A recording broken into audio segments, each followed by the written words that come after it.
Nous vivons dans un monde où tout semble se passer dans des scénarios d'accidents qui apparaissent soudainement face à l'humanité. Des conflits ou des événements menant à des bagarres entre les pays surgissent.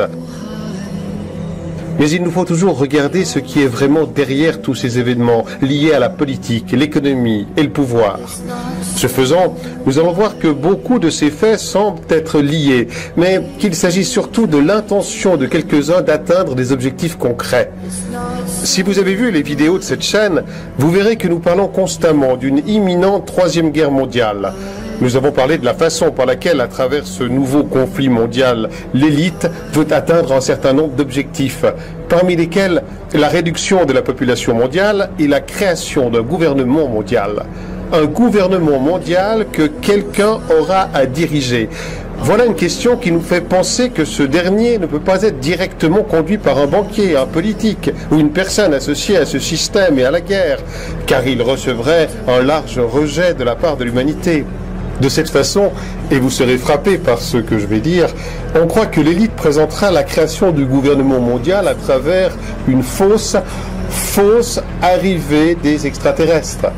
Nous avons voulu dédier une vidéo à ce sujet, afin d'expliquer la question au détail d'un événement invraisemblable que je viens de mentionner, du faux mensonge du système dans lequel nous vivons, le dernier mensonge.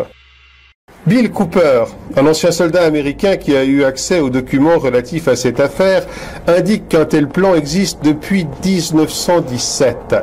Cooper prétend que ces documents ont pour objectif de convaincre les militaires que les gouvernements sont en contact avec d'autres civilisations extraterrestres, de sorte que les militaires en parlent aux populations et au public, pour ainsi nourrir la croyance en des êtres provenant d'autres planètes.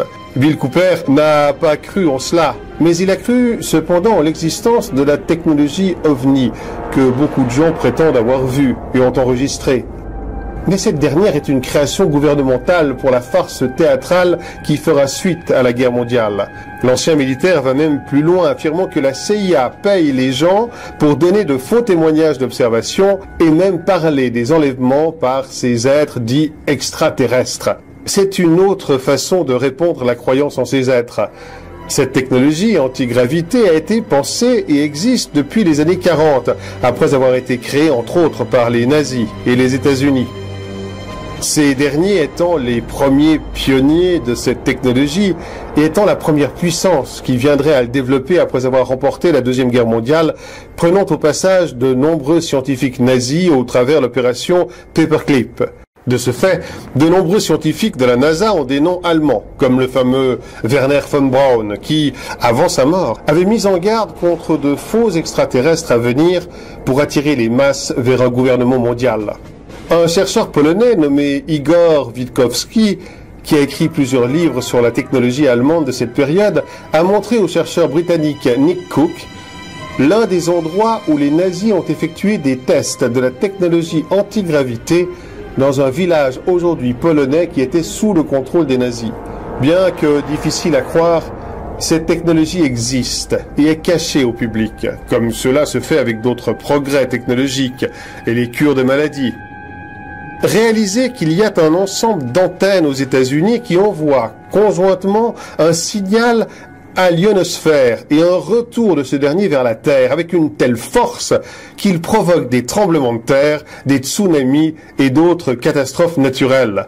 Saviez-vous que les laboratoires du monde entier réalisent des expériences génétiques sur les humains et les animaux, participant à la création d'abominations? Il est désormais possible de cloner des êtres humains, modifier son ADN et la conception de votre taille, le visage, la corpulence avant la naissance, comme une image conçue par Photoshop. Le traitement du cancer, même en phase terminale, est possible, comme le remède contre le sida et la capacité de régénérer des membres par le génie génétique. Tout cela semble de la science-fiction, mais existe déjà. Pourquoi énumérons-nous tous ces développements?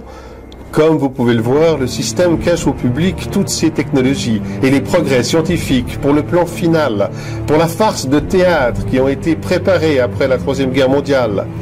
Il réserve tous ces progrès et la solution à tous les problèmes aujourd'hui à ce faux extraterrestre à venir, que nous allons accepter sans opposition pour la mise en place du gouvernement mondial.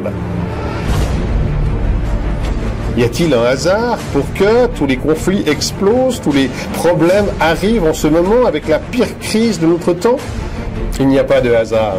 Mais comme nous l'avons déjà dit, c'est quelque chose de provoqué, quelque chose causé par cette élite pour amener l'humanité au chaos et à une situation extrême afin que nous acceptions cette solution à toute cette situation de chaos. Si nous regardons le système, nous voyons qu'il y a un bombardement constant de films sur les extraterrestres, films qui ont été faits depuis les années 50 jusqu'à aujourd'hui, alimentant ainsi la croyance à l'existence de ces derniers. Non seulement dans le cinéma, mais aussi les jeux, la musique, et bien sûr en termes de politique et de religion. De nombreux chefs de gouvernement qui ont parlé de l'existence d'extraterrestres, Ronald Reagan, Bill Clinton, Obama, le premier ministre russe Medvedev, l'ancien ministre de la Défense du Canada, Paul Heyler.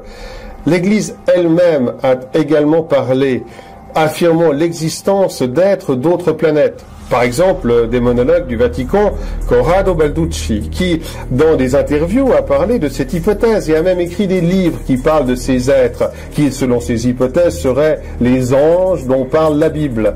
Dans la pseudo-science et la pseudo-histoire est écrite une théorie qui parle de la création humaine à travers des aliens, appelée créationnisme.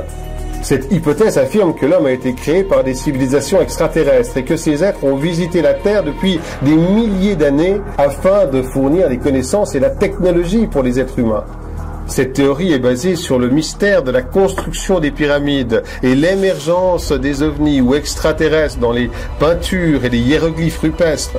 Tout cela est facile à faire en introduisant de fausses preuves et des manipulations de l'histoire, des peintures et de faire une fausse interprétation des anciennes écritures. Toute cette fumisterie sur les extraterrestres n'a aucun sens quand on y réfléchit et qu'on recadre les éléments. Que des créatures supposées soient venues il y a des millénaires sur la Terre afin de créer des êtres humains qui sont parfois venus donner des connaissances et des anticipations à des personnes spécifiques, secrètement, et sans se présenter à l'ensemble de l'humanité, ayant soi-disant aujourd'hui à avoir un réel contact uniquement avec nos dirigeants et toujours sans être connus du public, c'est une histoire assez pathétique. Ça ressemble plus à un plan improvisé par l'élite pour essayer de nous faire avaler ce mensonge et ainsi obtenir son dernier grand objectif. Pourquoi ne pas nous présenter ces êtres venus d'ailleurs et empêcher ainsi cette troisième guerre mondiale et terminer ainsi avec ce système criminel et meurtrier? Ils ne le font pas parce que d'une part, ce ne sont pas des extraterrestres qu'on va nous présenter et d'autre part, cette venue se produira juste après la guerre pour atteindre les objectifs du gouvernement pré-monde, comme la réduction de la population, la destruction complète des États et de l'économie et l'effondrement moral des êtres humains. L'existence de zones d'accès restreintes telles que la zone 51 et l'existence de bases souterraines ne doivent pas être seulement un aspect du renseignement militaire et le lieu où ils gardent des armes nucléaires, non. Assurément, c'est là qu'ils ont préparé toutes ces technologies et les progrès qu'ils nous cachent avec ces êtres humanoïdes créés dans les laboratoires. Bien que cette hypothèse puisse vous sembler complètement folle, c'est quelque chose qui a déjà été testé pour voir quel effet cela aurait sur le public avec une fausse présentation des extraterrestres. En 1938, une émission de radio réalisée par Orson Welles, écrivain et metteur en scène, a raconté une fausse histoire d'invasion extraterrestre supposée réelle. La réaction a été un succès. Des milliers de personnes ont fui la ville dans la panique. Si à l'époque ça a été un succès, imaginez aujourd'hui avec ces navires et êtres humanoïdes créés dans les laboratoires. Tout est prêt. Les guerres, la famine, la corruption, la qualité, tout cela avec le cataclysme que ça entraîne provoquera cette troisième guerre mondiale. Et ça sera le cadre idéal pour la mise en œuvre du gouvernement mondial à travers cette fausse arrivée des extraterrestres.